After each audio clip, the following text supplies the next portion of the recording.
Hey guys, AntVenom here, and welcome back to another Minecraft video. And in this video, I'm going to be showing you guys the basics of redstone and the ways that I can best explain it. So, yeah, why don't we just launch right into it? And if you guys are curious, this is being done in my peaceful map, though I don't think any of this redstone stuff will be here in the map that I actually have in the description for this video. So, yeah. At the very basic level, redstone line itself will be unpowered by default, and it can be powered by various things such as switches, such as buttons, or redstone torches. So, yeah, that is the absolute most basic level you can think of when it comes to redstone. When you're talking about redstone torches, if I hit the switch here, it will unpower that. Now let me explain the whole process behind what happens here. A redstone torch will be powered by default. So you have to think about it like that. A redstone torch in and of itself is ever powering. So it is a power source, and that's why it's always on. But it can only be affected by things when power is applied from below it. So it can't be affected just like this because keyboard glitch. It can't be affected by things like this, as you can see. Hitting the switch doesn't affect it at all because it's on the same level, because that is the level in which the redstone torch will start powering things itself. So let's just say if I put a torch beneath here, it will actually unpower this redstone torch because it was able to power this right here.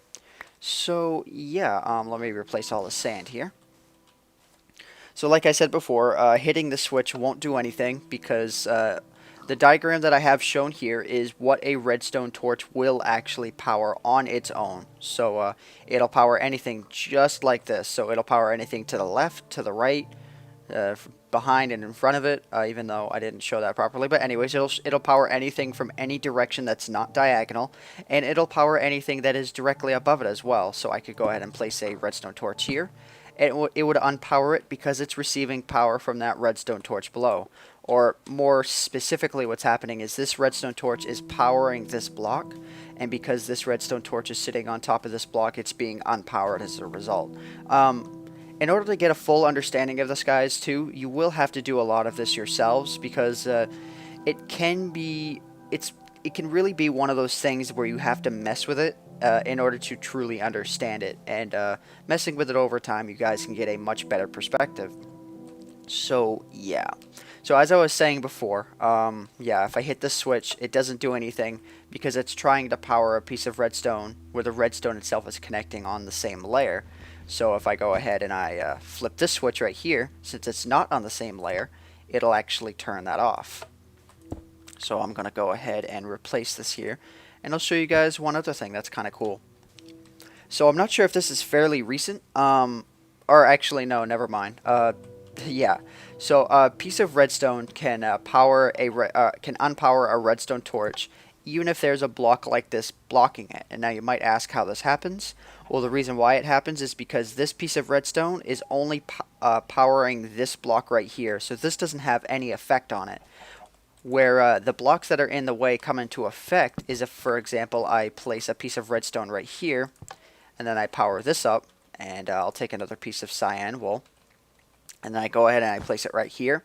Then it'll cut off the signal between this redstone line and right here because this block is preventing this piece of redstone from turning over here, so it's not touching this block at all.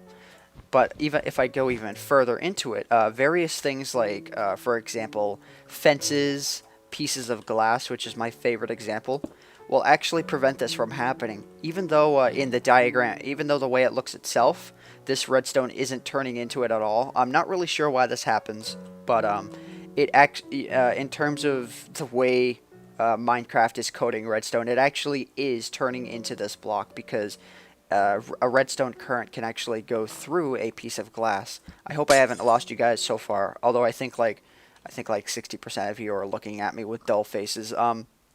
And with that response, I say just definitely give this a try yourself, and you will understand it. So yeah, next thing that I'm going to show you guys is redstone has the ability to not only power and unpower other torches, but it has the ability to open and turn stuff on. So if I hit the switch here, it'll be able to open up a trapdoor. It can open up iron doors, regular doors, yeah, powered minecart tracks, and I'm not sure if anything else. I know it can power TNT. I'm going to show you guys that here in just a second. But, yeah. So I'm going to go ahead and turn that off. Next thing that I'm going to show you guys is repeaters. Repeaters. So the way repeaters work is if I hit the switch right here, a single piece of redstone line can only be powered by 15 blocks. So if I go up to here, as you can see, the block that's right in front of it here is not powered at all. And it looks like it's turning nighttime, so let me go ahead and use single player commands here to set the time to day. Yeah, but as you can see, the little particle effects only show up on the block above this one. So if I go ahead and I place down a redstone repeater, what happens is that's all it does. It literally repeats the signal to go for another 15 blocks. So yeah, that is, once again, that's the absolute basics of how a repeater works. And I believe if I go ahead and I set down, let's say like a piston or something right here, and excuse that was just my email. I bet a lot of you just checked your email right now. Yep. Okay, perfect. So if I go ahead and next to a repeater, if I place down these two pistons in this fashion, it'll actually push both of them. I'm not really sure why, but it does. So if I unpower this line here, it'll close both those pistons, and if I power it, it'll open both those pistons. So don't ask me why it powers the one below it. I'm not really sure, but it does. Because if I place down a regular piece of redstone just like this, I'll place down the repeater right here, for example. Okay, so it will open both of those. I'm still learning redstone myself, guys, so that's something that you got to consider. But hey, you guys saw me learn this live, so there you go. All right, so the next thing that I'm going to show you guys is what redstone can do once again in a redstone repeating device. Now, there's many more complicated ways to make what I'm about to show you, but since redstone repeaters were introduced, this is really the practical way to make what I'm about to show you. So when I hit this button here, what a button will do is it'll send a pulse of power to the blocks connected to it. So if I go ahead and I hit this here, I think that went a little bit quickly. Let me go ahead and cut off this line because that wasn't normal. If I hit it again, okay, so that was normal. So as you can see here, the redstone is looping in such a fashion, and it's powering this minecart track over and over and over again. So yeah, and you can also have it power things like this piston, this thing, which gives you cake. It gives you sweet, delicious cake. Nom nom nom nom nom nom nom nom nom. Anyways, so let me go ahead and let me break this line here so this doesn't go on forever.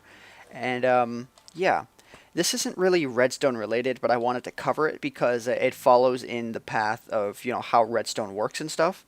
And if I go ahead and I place a minecart down here and I push this forward, this redstone powered track will get powered when activated by an activator block right here. I don't know of its official name. It's called a detector rail. Okay. So when a minecart pushes over a detector rail, it'll power any minecart tracks, any powered minecart tracks that are adjacent to it, that are right next to it. I believe I did miss something that was kind of crucial, though, in the whole learning of redstone thing. So let me cover this. So yeah, what I have here are two pressure plates, and these pressure plates, when stepped on, will power anything that is right next to it.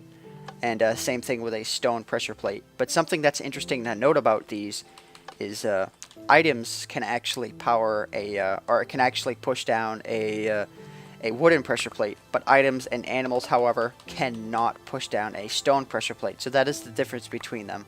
Our animals might be able to, but items and stuff like that cannot. So that's something cool to note about this. So man, I'm actually starting to run out of breath here because I've been talking like constantly.